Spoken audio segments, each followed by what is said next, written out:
Hi hello everyone, welcome back to Sri kitchen. ఈరోజు steamed fish fry ఏ విధంగా తయారు చేయాలో వీడియోలు చూపించబోతున్నా. అదేవిధంగా ఫిష్ తినడం వల్ల కలిగే ఆరోగ్య ప్రయోజనాలు కూడా చూద్దాం. ఫస్ట్ అయితే మార్కెట్లో ముక్కలుగా కొట్టించుకొచ్చిన ఫిష్ ముక్కల్ని క్లీన్ చేద్దాం. 3 రకాలుగా అయితే క్లీన్ చేస్తారు. ఫస్ట్ అయితే సాల్ట్ వేసి క్లీన్ చేసుకోవడం వల్ల చేప ముడతలు సులభంగా తొలగిపోతాయి. అదేవిధంగా ఉప్పులు సహజంగానే యాంటీబ్యాక్టీరియల్ గుణాలు ఉండడం వలన వాసన తగ్గిస్తుంది.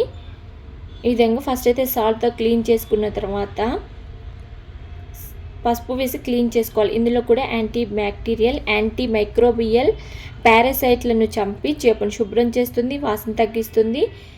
తాజాగా ఉండేలాగా చేయడానికి మనం పసుపు వేసి క్లీన్ చేసుకుంటాము. అదేవిధంగా పెరుగు వేసి కూడా క్లీన్ చేసుకోవాలి. పెరుగు వేసి క్లీన్ చేసుకోవడం వల్ల పెరుగులో ఉండే లాక్టిక్ యాసిడ్ చేపలోని దుర్వాసన తొలగిస్తుంది, మృదువుగా చేస్తుంది. అదేవిధంగా చేప టేస్టీగా ఉండేలాగా కూడా చేస్తుంది. దీనివలన కూడా మనకి ఫిష్ కర్రీ అనే ఫిష్ ఫ్రై అయినా సరే టేస్టీగా ఉంటుంది. ఈ 3 రకాలుగా అయితే క్లీన్ చేసుకున్న తర్వాత నార్మల్ వాటర్తో మళ్ళీ ఒకసారి వాటర్ వేసుకొని మళ్ళీ క్లీన్ చేసుకోవాలి. ఈ విధంగా అన్నీ క్లీన్ చేసుకొని ఫస్ట్ అయితే పక్కన పెట్టుకోవాలి. ఇప్పుడు మనం మ్యారినేట్ చేసుకోవడానికి ఫస్ట్ అయితే ఒక ప్లేట్ తీసుకొని అందులో ఒక 2 table spoons salt, 2 table spoons కారం, ధనియాల పొడి 2 టేబుల్ స్పూన్స్, అదేవిధంగా జింజర్ గార్లిక్ పేస్ట్ వేసుకోవాలి. ఒక లెమన్ని స్క్వీజ్ చేసుకొని ఇందులోనే వేసుకోవాలి. వీటన్నిటిని అయితే కలుపుకొని మనం ఇప్పుడు శుభ్రంగా కడిగి పెట్టుకున్న ఫిష్ పీసెస్కి అప్లై చేసుకోవాలి. 2 వైపులా కూడా ఫస్ట్ ఒకవైపు అప్లై చేసుకున్న తర్వాత రెండో వైపు కూడా ఈ ముక్కలకి పట్టేలాగా పూర్తిగా మందంగా రాసుకోవాలి. ఈ కారం ఉప్పు పట్టేలాగా ముక్కకి ఈ విధంగా 2 వైపులా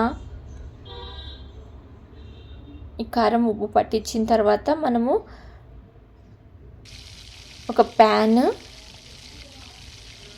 తీసుకొని అందులో ఈ ముక్కలను అయితే ఫ్రై చేసుకున్నాము.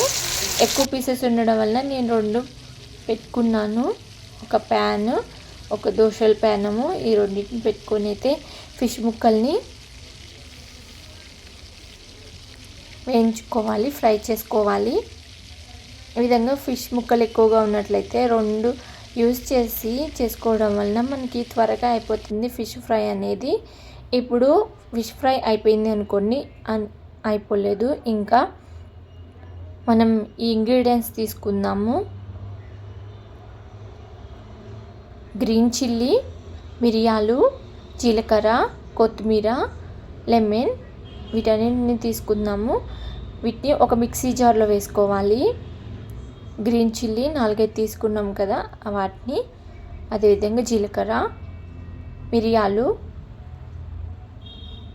కొత్తిమీర వీటన్నిటిని వేసుకొని అయితే ఒకసారి మిక్సీ జార్లో గ్రైండ్ చేసుకోవాలి.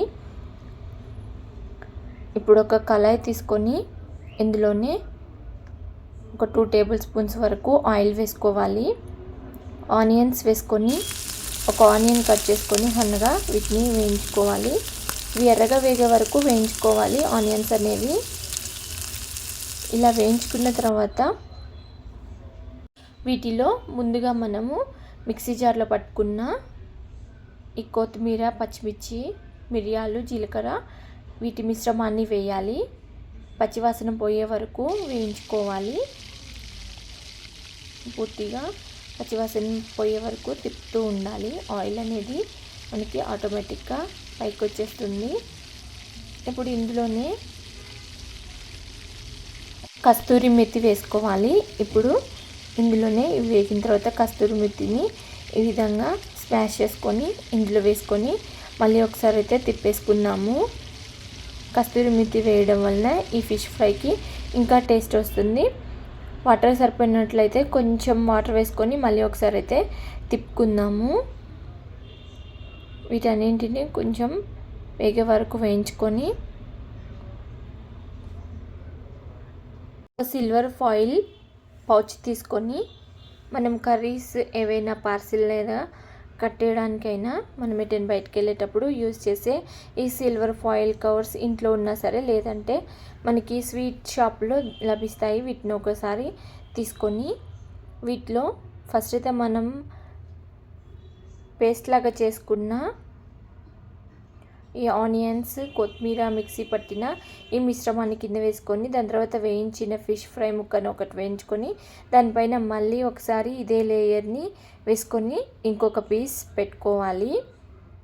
ఈ విధంగా పెట్టుకున్న తర్వాత సిల్వర్ ఫాయిల్ పౌచ్ని ఈ విధంగా మనము ప్యాక్ లాగా చేసుకొని ఒక దారంతో కట్టేసుకోవాలి ఈ ఫిష్ ఫ్రై ముక్కల్ని.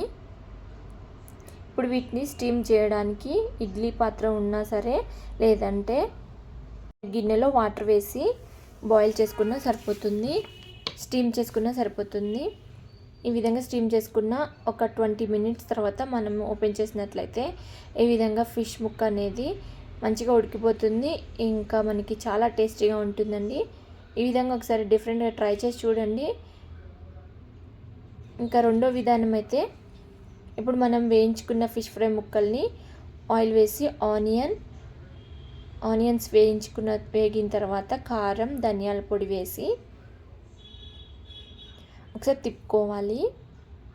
ఇలా తిప్పుకున్న తర్వాత మనం వేయించి పెట్టుకున్న ఫిష్ ముక్కల్ని వేసి తీసుకోవడమే. ఈ విధంగా 2 విధాలుగా అయితే ఫిష్ ఫ్రైని తీసుకోవచ్చు. ఈ వీడియో నచ్చితే లైక్ చేయండి. Please subscribe my channel. Thank you.